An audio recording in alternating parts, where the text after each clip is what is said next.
আসসালামু আলাইকুম বন্ধুরা, স্ক্রিনে যে মরিচ গাছটি দেখছেন, এই একটি গাছে প্রায় 2 কেজির মতো মরিচ ধরেছে।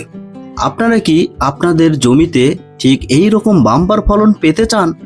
যদি চান তবে মরিচ লাগানোর 1 মাস আগেই আপনাকে করতে হবে এই আগাম জমি প্রস্তুতির কাজ।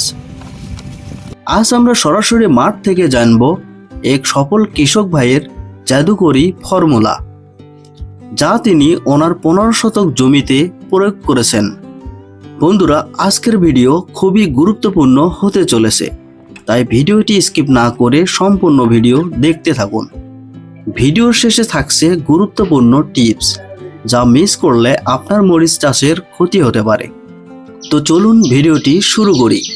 তো বন্ধুরা, ভাদ্র মাসে মরিচ লাগানোর জন্য এই কৃষক ভাই আষাঢ় মাসে সেই দিকেই ওনার 15 শতাংশ জমিতে কাদামাটি চাষ দিয়ে পানি আটকে রেখেছেন। আর এই কাদামাটি পানিতে তিনি অলরেডি ছিটিয়ে দিয়েছেন 1 KG bleaching powder, 1 KG fipronil দানাদার কীটনাশক এবং এর সাথে মাটির অম্লতা বা টক ভাব দূর করতে ও ক্যালসিয়ামের অভাব মেটাতে দিয়েছেন 10 কেজি ডলোমাইট চুন। এই পানি জমিতে আগামী 7 থেকে 10 দিন থাকবে। চুন ও ব্লিচিং পাউডার একসাথে মাটির ভিতরে সব ক্ষতিকর ব্যাকটেরিয়া ও ফাঙ্গাস মেরে সাফ করে দেবে, যার ফলে মরিচ গাছের মরণ ব্যাধি, ঢলে পড়া রোগ একদমই হবে না। আর ফিপ্রোনিল মাটির নিচে উই পোকা ও শেকড় খেকো পোকা ধ্বংস করবে। মাটি শোধনের পাশাপাশি এই কাদা মাটিতেই কৃষক ভাই ওনার 15 শতাংশ জমিতে ব্যবহার করেছেন টিএসপি সার 10 কেজি, পটাশ সার 10 কেজি, জিপসাম সার 10 কেজি, ম্যাগনেসিয়াম 1 কেজি, গ্রোজিন 10টা 1 কেজি এবং হ্যাকানো জল ছত্রাকনাশক 500 মিলি।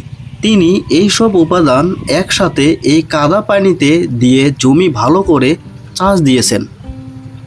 আগামী 7 থেকে 10 দিনের মধ্যে যখন এই পানি শুকিয়ে আসবে, তখন তিনি জমির চারপাশ দিয়ে এবং মাঝখানে নালা কেটে দেবেন। এই নালা কাটার কারণে জমির অতিরিক্ত পানি বা বৃষ্টির পানি দ্রুত বের হয়ে যাবে এবং কাদামাটি খুব সুন্দরভাবে শুকিয়ে ঝুরঝুরো হওয়ার সুযোগ পাবে। এভাবে পুরো 1 মাস জমি শুকানোর পর তিনি আবার শুকনো চাষ দিয়ে সরাসরি মরিচের চারা রোপণ করবেন। বন্ধুরা, এবার রয়েছে গুরুত্বপূর্ণ টিপস। বন্ধুরা, ভিডিওর এই পর্যায়ে আপনাদের জন্য অত্যন্ত গুরুত্বপূর্ণ একটি সতর্কবার্তা রয়েছে। আমাদের কৃষক ভাই ওনার প্র্যাকটিক্যালি অভিজ্ঞতা থেকে এই পদ্ধতিতে সফল হয়েছেন এবং 7 থেকে 10 দিন পর নালা কেটে পানি শুকানোর আইডিয়া অত্যন্ত চমৎকার। তবে কৃষি বিজ্ঞান ও মাটির কার্যকারিতার নিয়ম অনুযায়ী চুন এবং টিএসপি বা পটাশ সার কখনো একসাথে কাদামাটিতে মেশাতে হয় না, কারণ চুনের সাথে রাসায়নিক সার সরাসরি মিশালে সারের কার্যকারিতা অনেকটা নষ্ট হয়ে যায় এবং 7 থেকে 10 দিন পানি জমে থাকার কারণে দামি সারের পুষ্টি মাটির গভীরে চলে যেতে পারে।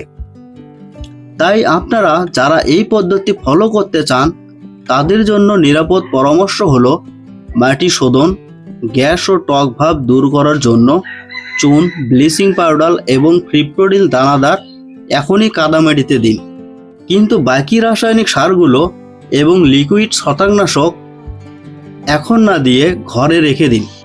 7 থেকে 10 দিন পর পানি শুকিয়ে গেলে যখন নালা কেটে জমি শুকাবেন এবং 1 মাস পর মরিচ লাগানোর শেষ শুকনো চাষ দেবেন, তখন এই সারগুলো মাটিতে মেশালে সারের 100% কার্যকারিতা পাওয়া যাবে।